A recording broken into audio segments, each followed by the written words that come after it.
Inside America's Boardrooms, the informational show for board members and corporate secretaries. Brought to you with knowledge partners NASDAQ, the Center for Audit Quality, and PwC.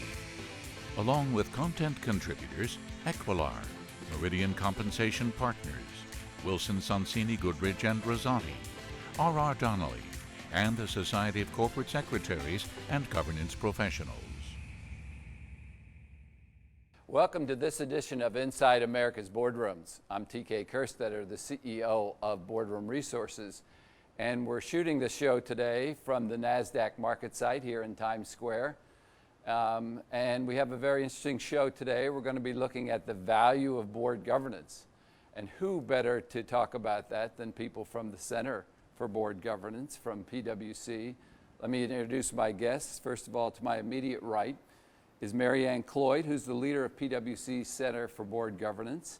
And to her right is the new incoming leader for PwC's Center for Board Governance and also heads the Investor Resource Institute, Paula Loop. Welcome, Paula and Mary Ann. It's a pleasure to have you. Always good to be here, TK. Thank you. And Mary Ann, I think if Paula's the incoming, that means that you, in fact, you are the outgoing, and it's been a great run, and you're on your way to retirement and on to your next phase in life, which I know is still going to be as active as this one will be. I am, TK, and it has been really a lot of fun and a privilege and a pleasure to work with you these last 4 or so years, so thank you. Well, it's certainly been my pleasure, and I thought that this is a great opportunity for us.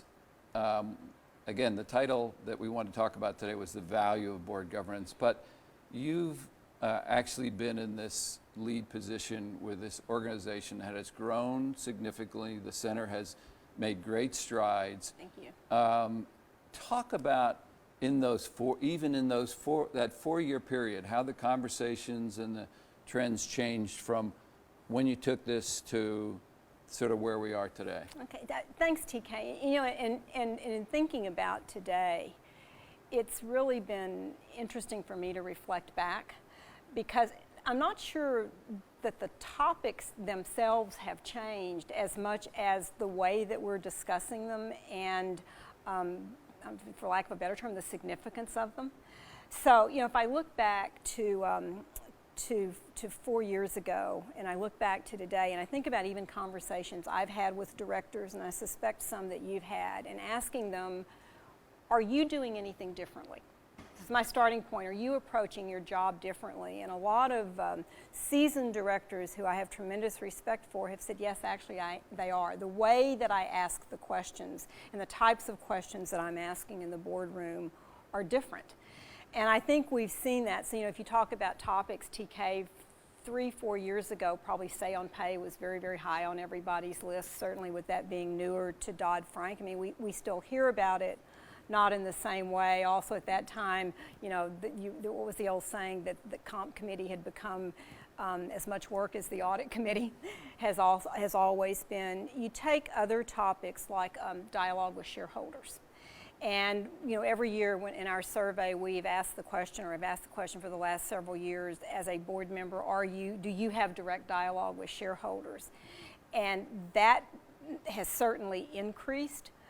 But we've also had there's still a contingent, I think, of directors out there who don't think it's appropriate, who's not comfortable around it. But that topic has certainly evolved, and has evolved not that slowly.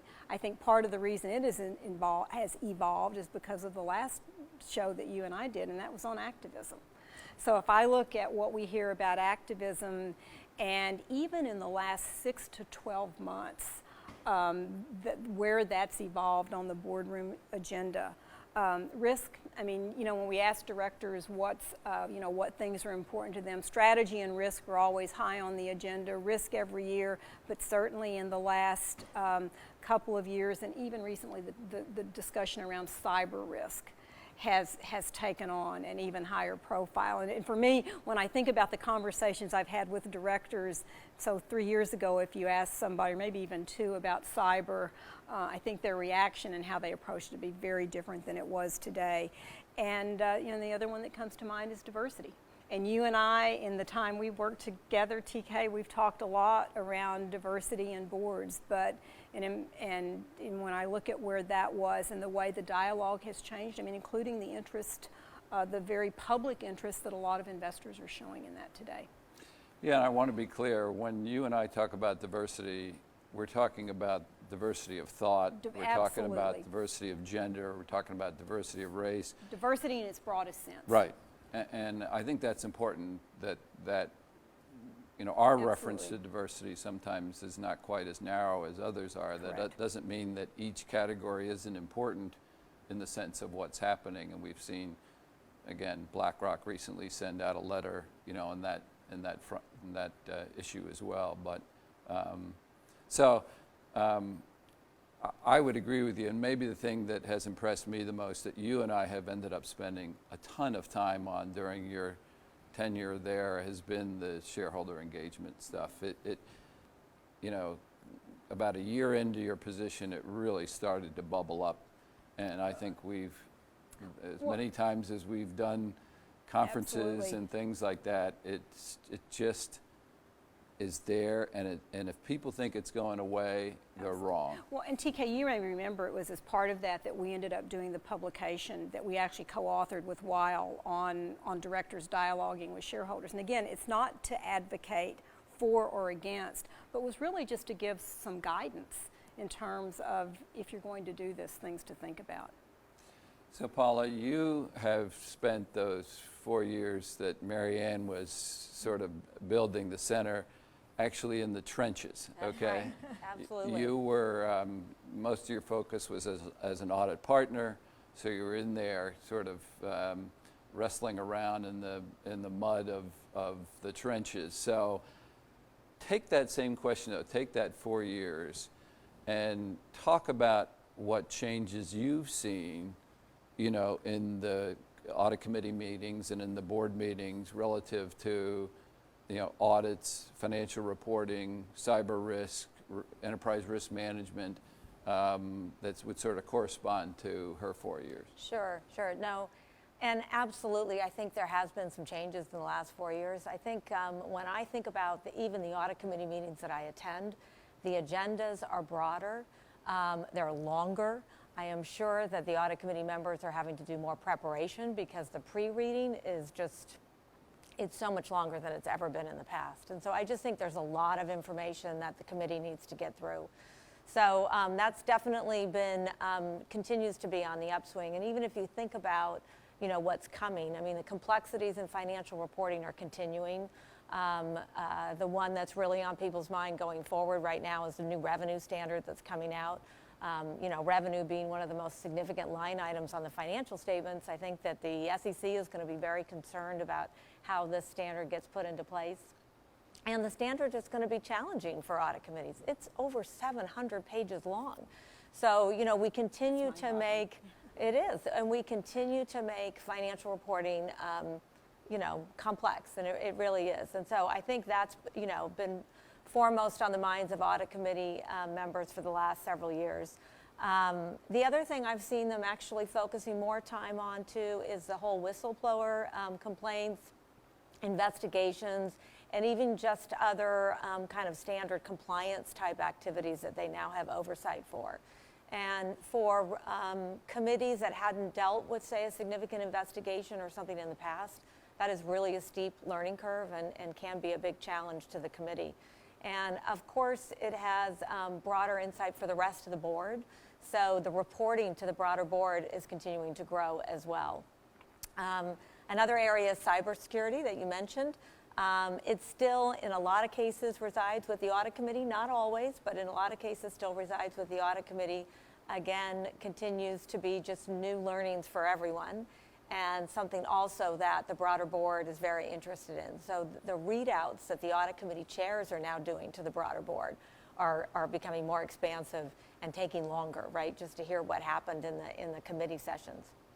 So, and then the only other thing I would say about audit committees over the last couple of years, and you know, recognizing the definition of diversity that you'd said earlier, but I do see more diversity, I think, in gender and racial diversity, but also diversity in backgrounds. It seems like there's more individuals on audit committees now that come from, say, like a private equity background or investor and investment management type of background. And I don't know, Mary Ann, but they seem to be getting younger. And I don't know if that's because I'm getting older, but it just seems like sometimes that can't be it. They're getting younger. I don't know how it is. Yeah, I hate to break this news to you.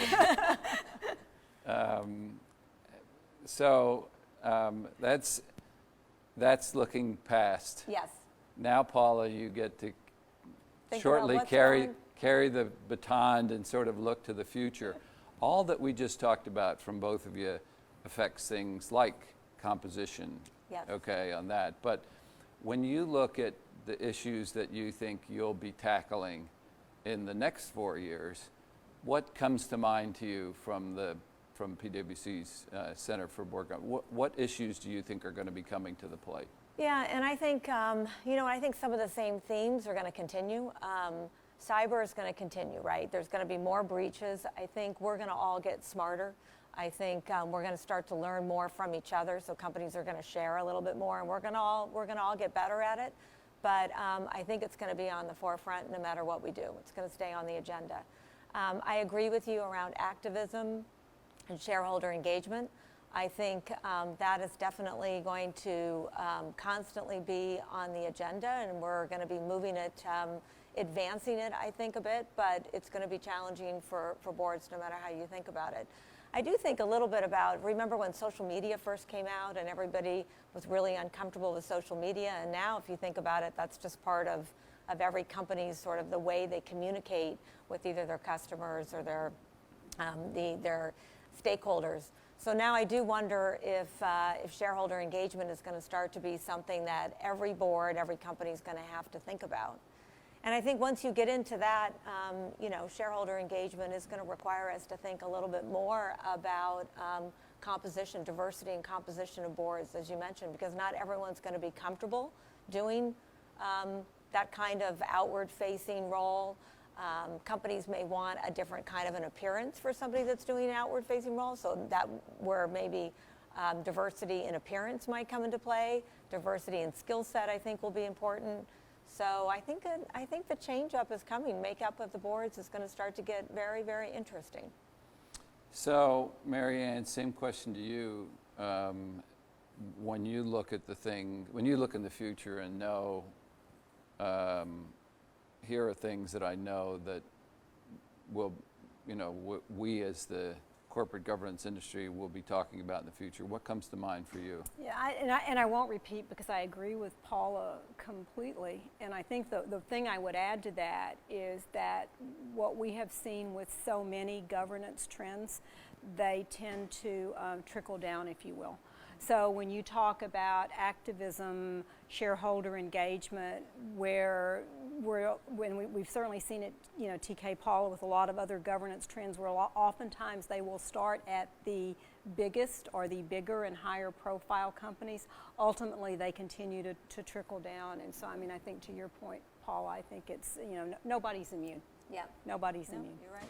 Well, the one that I would think, sitting here looking in the future, that I think is going to get a lot of attention, I think is going to be board evaluations.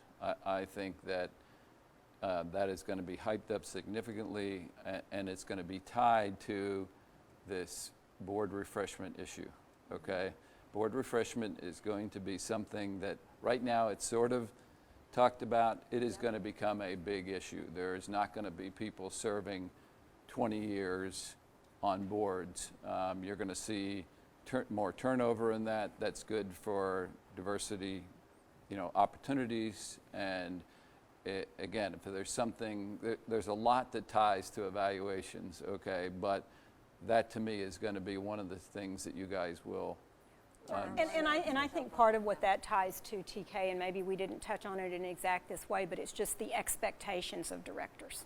Yeah. The expectations of all of their shareholders. Yep.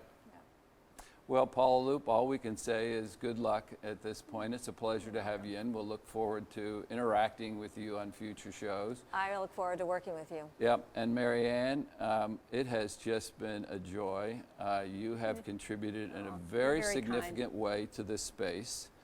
You shouldn't sell that short because you have taken an organization that had resources and applied them in the right place and made a difference to a lot of directors out there that you should feel very proud about. Well, you're very in your kind. past. Thank you, So, TK. with that, good luck in your Thank you. next ventures. I know we'll hear more from you. And that will conclude this edition of Inside America's Boardrooms. We hope you enjoyed the show. We'll be back again next week with a critical topic that will help you be a better board member or committee member. So we'll see you then.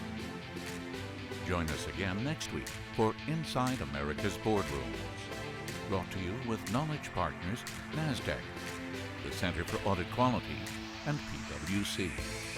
Along with content contributors, Equilar, Meridian Compensation Partners, Wilson Sonsini Goodrich and Rosati, R.R. Donnelly, and the Society of Corporate Secretaries and Governance Professionals.